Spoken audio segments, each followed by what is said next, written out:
Salut mes nakamas, c'est Doc, j'espère que vous allez bien. Toujours la même chose, petit avertissement si vous n'avez pas lu le chapitre 879, si vous ne faites que suivre les épisodes, ne regardez pas cette vidéo car il va y avoir des putains de gros spoils. Donc comme d'habitude, 1, 2, 3... Point de spoil. Qui avait vu ce final entre Luffy et Katakuri? Moi personnellement je ne l'avais pas vu. Je pensais encore une fois que Luffy allait combattre Big Mom et que ça allait être Jinbei, Brook ou encore Sanji qui allait s'occuper de la gueule de Katakuri et aussi de Perospero. Donc encore une fois Ichiro Oda aime bien nous surprendre. Et là ce qui est vraiment excellent c'est qu'il nous a enfermé Luffy et Katakuri dans un endroit complètement clos. Le pire c'est que là on se pose la question de savoir... Est-ce que Luffy a les moyens de gagner? Est-ce qu'il va gagner? Est-ce qu'il va perdre? Et même s'il gagne, comment il va pouvoir gagner? Est-ce que ça va être un nouveau Gear 5? Est-ce que ça va être une évolution de son fruit? Est-ce que ça va être l'éveil de son fruit? Est-ce que ça va être une nouvelle forme au niveau du Gear 4? Franchement, il y a plein de questions. Ce qui est vraiment important ici, c'est de revenir un petit peu en arrière, de voir comment les arcs se sont terminés, quelles ont été les utilisations, quelle est la narration habituelle que fait Ichiro Oda dans One Piece. Depuis le début des aventures, depuis le début du manga, on a toujours eu Luffy qui allait latter la bouche de l'antagoniste principal. Zoro, Sanji, Usopp, tous les autres étaient là comme personnages secondaires qui allaient justement latter la bouche des sbires et Luffy y allait direct, que ce soit contre Arlong, que ce soit contre Eneru, que Crocodile. Et à partir de l'arc Thriller Bark où on a eu l'apparition de Moria, l'équipage était là un petit peu en support, c'est-à-dire que c'est l'équipage qui a permis de mettre vraiment cet angle au niveau de Oz pour latter la bouche de gros boss, même si après c'est Luffy qui a détruit Moria. Après au niveau de Shabondi, on a vu que c'est une attaque combinée des trois qui ont permis de détruire le Pacifista. Et sur Impel Down, c'est encore une fois Mr. 3 avec Luffy a réussi à éloigner Magellan pour pouvoir s'enfuir. Et même à Marineford, ce n'est pas encore Luffy de lui-même qui a réussi à s'en sortir. Et même depuis qu'on est arrivé dans le Nouveau Monde, quand on voit ce qui s'est passé avec Doflamingo où tout seul il n'aurait pas pu le battre parce qu'il y a eu toute cette mise en place à travers un timing de l'eau et après de toute la population qui a été là en support pour aider Luffy à reprendre de l'énergie et après faire cette attaque finale qui a détruit Doflamingo. Et même contre Crackers, on voit que son ami Luffy n'aurait jamais réussi à le battre.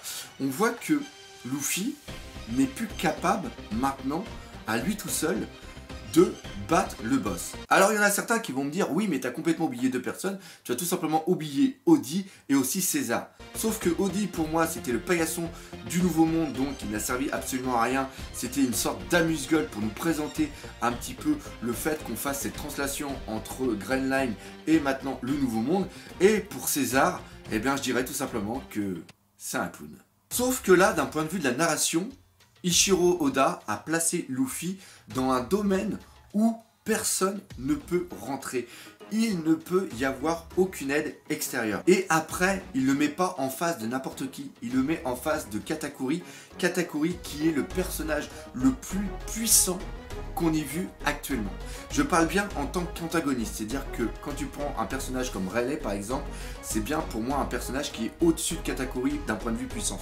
On n'est pas là pour débattre de la puissance, de faire des comparatifs exactement, peut-être que ça sera l'occasion d'en parler un petit peu plus tard dans une autre vidéo, une petite réflexion, la puissance, comment elle est gérée dans One Piece, mais Katakuri actuellement est quelqu'un qui surpasse dans tous les points Luffy. Et ça, Ichiro Oda, il nous l'annonce à travers une seule chose qui est pour moi hyper importante, c'est tout simplement Jinbei. Jinbei connaît le Nouveau Monde, sait comment il est.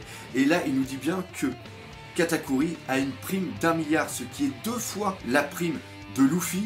Et de la bouche de Jinbei, on n'est pas en train de parler d'un Pekno comme par exemple Baggy qui est devenu Shichibukai et qui est complètement débile. Là, on est vraiment dans une prime qui reflète réellement la puissance du personnage. Quand on voit le début de combat tel qu'il est, on voit Katakuri qui est un peu comme un Doflamingo comme il était au début de Dressrosa, c'est-à-dire qu'il vient être là comme une sorte de mentor, comme quelqu'un qui analyse. Et oui, rappelez-vous ce qui se passe à Dressrosa quand Doflamingo est là juste avant la transformation en Gear 4. Il explique à Luffy que quand il est en Gear Secondo, eh bien ses attaques sont rapides mais ils n'ont aucune puissance. Et quand il est en Gear Third, là ici le coup est hyper puissant mais il est tellement long que Doflamingo a les moyens de l'éviter. Et là il explique que si tu continues qu'avec ces seules techniques, eh bien jamais tu n'arriveras à me latter la bouche. Et là justement, on a eu ce Gear 4 qui est justement la vitesse avec la puissance. Et là, Doflamingo a totalement été surpris. Il n'avait aucun moyen de pouvoir parer les attaques. Et là, on est exactement dans le même schéma. C'est-à-dire qu'on a ici un Katakuri qui a un petit peu les bras croisés et que grâce à son acquis de l'observation, il voit vraiment comment va être le futur. Et il voit que malheureusement, Luffy n'a aucune possibilité de victoire. Il lui explique bien, au niveau de la vitesse, il voit qu'il est aussi fort. Au niveau des coups, il voit même que Katakuri est bien plus fort. Il lui dit même que, eh bien maintenant, tu vois, tu veux tester la force. Et même la force est complètement nulle. Et c'est vraiment là-dessus que ça va jouer. Ichiro Oda nous amène Luffy dans un endroit, là, face à Katakuri, les attaques qu'il y a maintenant ne sont pas du niveau, mais qu'il y a quelque chose qui va venir, qui va complètement latter la bouche de Katakuri. Parce que pour moi, la victoire de Luffy sur Katakuri ne fait aucun doute. On arrive sur la fin de One Piece. Ichiro Oda ne peut pas mettre en place une nouvelle ellipse, ne peut pas mettre en place un nouvel échec de Luffy. Quand il a quitté Dressrosa, il a bien dit à Fujitora que maintenant il va toujours aller de l'avant, que maintenant il ne fuira plus et qu'il va latter la bouche de toutes les personnes qui sont en face de lui. Et donc Katakuri est vraiment ce teaser, est vraiment ce baromètre pour nous montrer à nous que Luffy est capable d'aller de l'avant.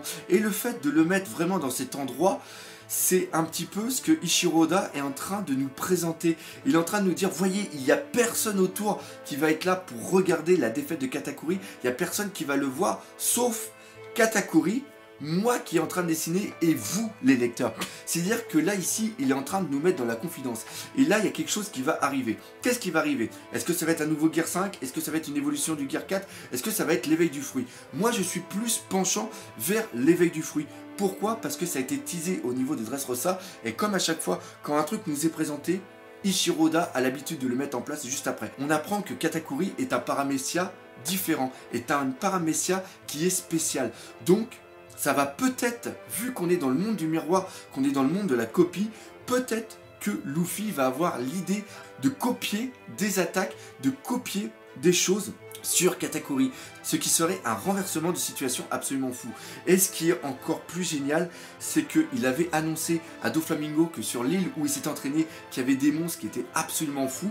Et ce qu'on sait, c'est que justement, il a réussi à maîtriser l'île, Luffy, et donc il a dû faire des nouvelles techniques. Et là où Katakuri est vraiment fort, c'est qu'il voit le futur.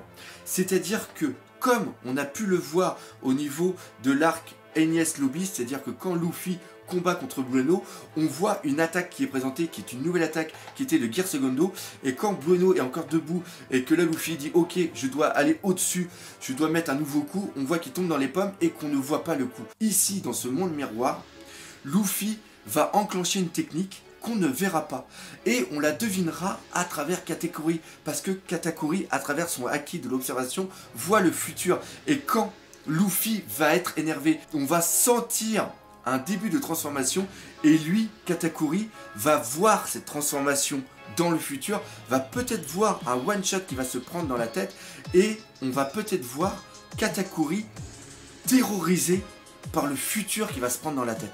Ça serait tellement magnifique. En effet, Ichiro Oda, à travers sa narration, utilise Katakuri comme une projection du futur. Et de voir dans les yeux de Katakuri une peur qui va peut-être le pétrifier, va nous faire annoncer justement une future attaque. Et là on se dira dans la tête, si Katakuri a eu peur de cette attaque, lui qui fait 1 milliard de berry, on peut avoir confiance dans le futur, c'est-à-dire dans Wano Kuni, savoir comment Luffy, qu'il a les techniques pour détruire Kaido. Parce que c'est ça la question qu'il faut se poser à travers cet arc. C'est-à-dire que si il n'arrive pas à tuer Katakuri, comment il peut, en l'espace d'une semaine ou deux, le temps après d'aller sur Wano Kuni avec le Gamma Double Six, ça j'ai déjà expliqué, comment il peut faire face à Kaido. C'est ça qui est génial. Ichiro Oda est assez intelligent pour nous suggérer quelque chose sans nous le montrer. Parce qu'encore une fois, c'est ça la force d'Ichiro. Donc voilà comment je vois la fin du combat entre Katakuri et Luffy. Dites-moi dans les commentaires ce que vous en pensez, voire même si vous pensez même qu'il y aura une défaite de Luffy contre Katakuri. Encore une fois, ça me fait super plaisir de voir autant de vues sur ces vidéos réflexions. Moi, je prends énormément de plaisir à réfléchir un tout petit peu à tout ça et de faire un petit peu comme une sorte de discussion avec vous. Encore une fois, laissez des commentaires, défoncez la gueule de ce putain de pouce bleu. Et nous, on se dit rendez-vous à la part manga. Et n'oubliez pas, le principal, One Piece, c'est la vie. Allez, salut mes Nakamas.